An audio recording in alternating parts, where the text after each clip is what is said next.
नमस्कार साथियों। 27 नक्षत्र तक हम आपको बता चुके हैं। अब उससे आगे हमें बताना है कि 27 नक्षत्रों को 12 राशियों में कैसे बांटा गया है। तो इसके बारे में मैं बताती हूँ। जैसे आप सारी राशियों को सारी नक्षत्रों के नाम लिख लें, जो मैंने आपको पहले भी बताए थे, फिर से रिपीट कर देते हैं। अश्वनी, भरणी, कृत्तिका, यहाँ तक लिखा। फिर कृत्तिका को आप दोबारा लिखना है। कृत्तिका, रोहिणी, मृगशिरा, फिर मृगशिरा को दोबारा लिखना है। आद्रा, पुनर्वसु, फिर पुनर्वसु को दोबारा लिखना है 2 बार, यानी कि पुनर्वसु पुनर्वसु। पुष्य और अश्लेषा, यहाँ तक आपने लिख लिया।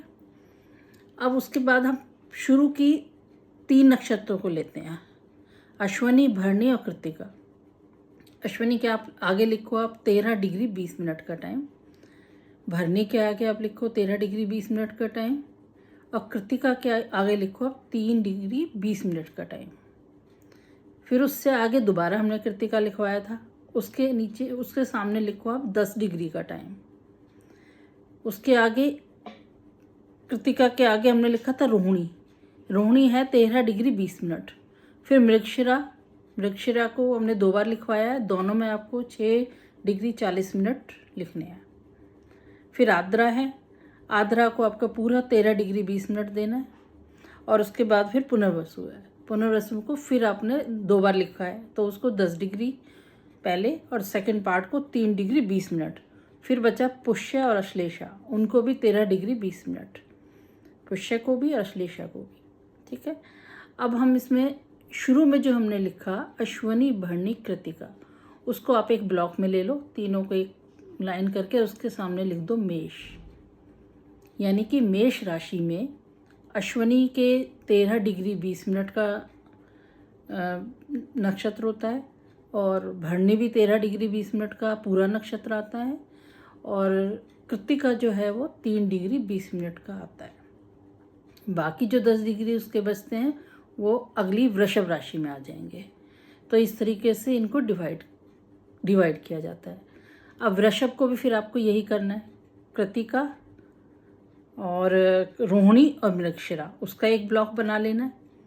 फिर मृगशिरा, आद्रा और पुनर्वसु का एक ब्लॉक बना लेना है। फिर लास्ट आएगा पुनर्वसु, पुष्य और अश्लेषा, उसका एक ब्लॉक। तो आपके पास तीनों राशियों मतलब मेष, वृषभ, मिथुन और कर्क, तीनों के पोर्शन डिवाइड होके आपके सामने आ गए।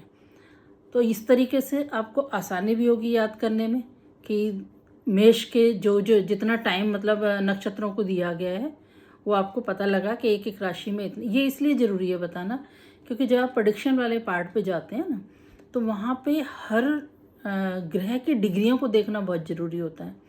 तो हम देखते हैं कि कौन सा ग्रह किस नक्षत्र में है, और वो जो नक्षत्र है उसकी कितनी डिग्री वहाँ पे दी हुई है।